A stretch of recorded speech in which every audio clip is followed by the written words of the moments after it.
Hello students, good morning to all. Myself Devaraja Shubha, Assistant Professor, Department of Civil Engineering, Pondicherry College of Engineering. The subject code is CE8702, Railways, Airport, Docks and Harbour Engineering. Today in this section I am going to discuss about super elevation, which comes under Unit 1, Railway Planning and Construction. So what is super elevation?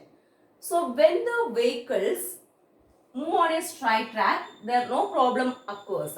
If the vehicle or if the train moves on the curved surface, that is in horizontal curve. So what is meant by horizontal curve? Horizontal, if there is a change in direction takes place while the vehicle is moving, that is known as horizontal curve.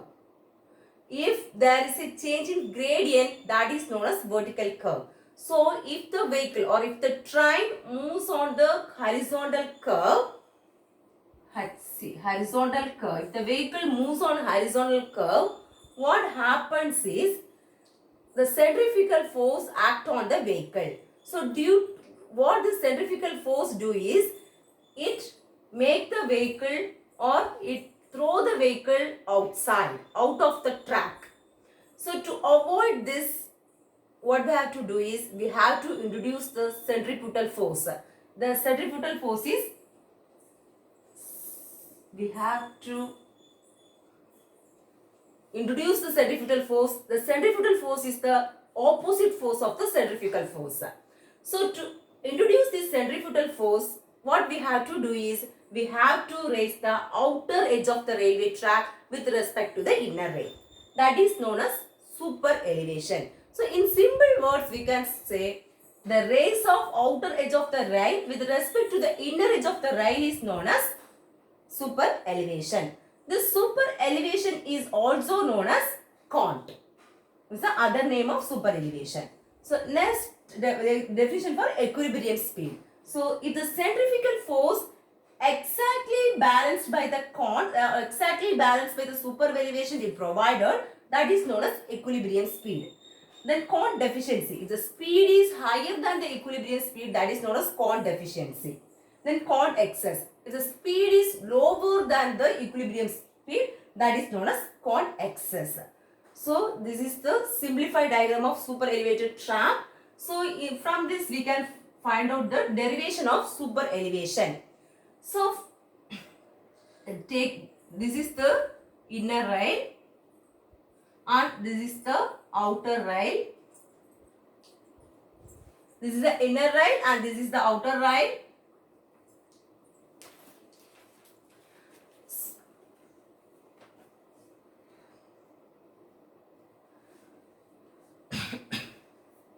So this is G, that is distance between two rails, that is G, gauge. This inclined distance is taken as S. Then this is the super elevation E. So outer edge is raised with respect to the inner edge, that is known as super elevation. It is denoted by the letter E. So if the vehicle is moving, what happens is, the weight of the vehicle also act on the body, as well as the centrifugal force also act on the body when the vehicle is moving on the horizontal curve. This is P. P is nothing but the centrifugal force. P is equal to WV square by GR. So this P, this W is weight of the vehicle. This V is the velocity of the vehicle. This G is the acceleration due to gravity. This is the radius of the curve. To find out the derivation, we have to resolve the inclined surfaces.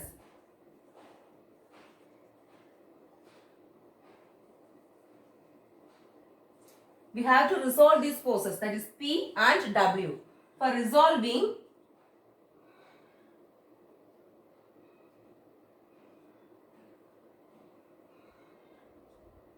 P force is here, then theta is to the surface, then this is taken as P cos theta and this is P sin theta. Likewise, if W acts,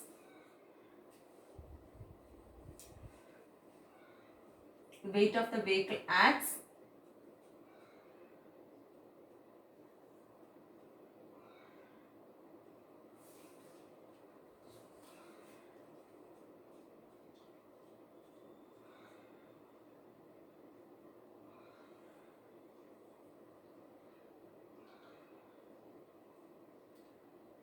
this is theta, so this is W cos theta, W sin theta. So resolving the forces as inclined surface, what we get is P cos theta is equal to W sin theta. So the value of P is W V square by GR. And this value of cos theta is equal to, cos theta is adjacent side by hypotenuse, that is G by S. Then sin theta is equal to opposite side by hypotenuse, that is E by S. Now substitute these values in equation number 1. Then we will get W V square by GR into G by S equal to W into E by S. So now strike out the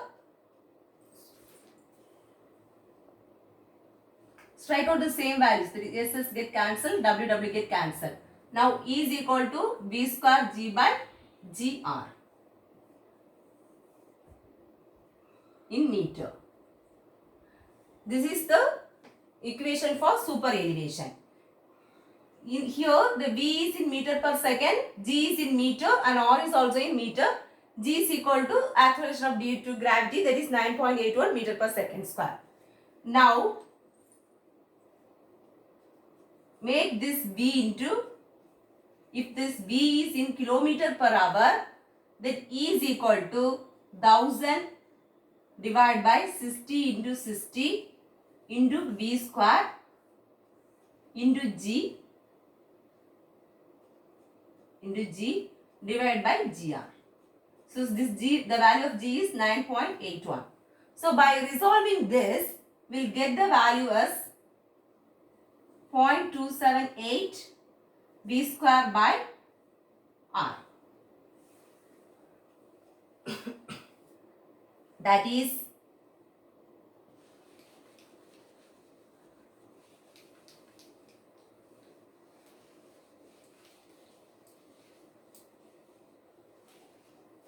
E is equal to V square divided by G V square divided by 127 R in meter. If E is in centimeter, E is equal to G V square divided by 1.27 R is in centimeter. So this is the equation for super elevation. Then the factors affecting the super elevation are the gauge of the track, velocity of the track, speed of the train, then radius of the curve, then body of the vehicle. Why the body of the vehicle is affecting the super elevation means, while calculating the super elevation, we are considering the train to be in rigid position. But in actual practice, it is not in rigid position. So this also affects the track. So next is negative super elevation.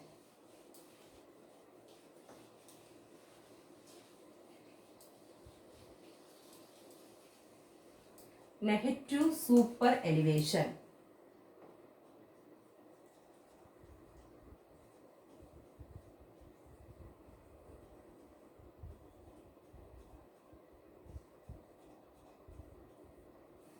So if two tracks are there, that is main line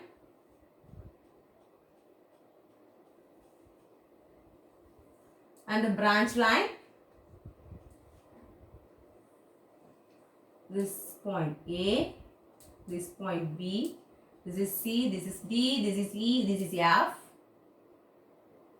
So this point is said to be the point. And this is said to be the crossing. This is the main track and this is the branch line.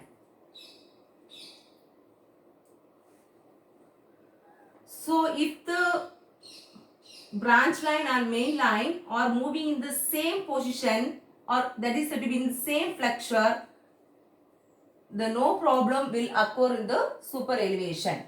That is said to be positive super elevation will occur. So if it is in contractory, that is in the opposite direction, what happens is the problem will occur. That is known as negative super elevation. So listen, here this is the main line and this is the main branch line. These two are in opposite direction. This is the point and this is the crossing. So in the main line, this is the main line and this is the branch line. So here the starting point of this is this is the, which is the outer right. Here this is the outer right.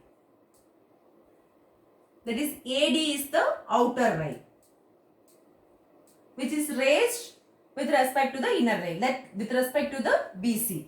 So this is branch line. Branch line, which is the outer right. This B is the outer right.